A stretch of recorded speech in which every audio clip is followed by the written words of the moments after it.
नगरी हो अयोध्यासी, रघुकुल सघराना हो। राघव के चरण हो जहाँ, वहाँ मेरा ठिकाना हो। राघव के चरण हो जहाँ, वहाँ मेरा ठिकाना हो। कौसल्या सिमाई हो, लक्ष्मण सा भाई हो।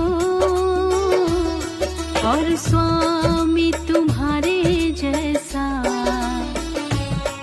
मेरा रघुराई हो। और स्वामी तुम्हारे जैसा मेरा रघुराई हो।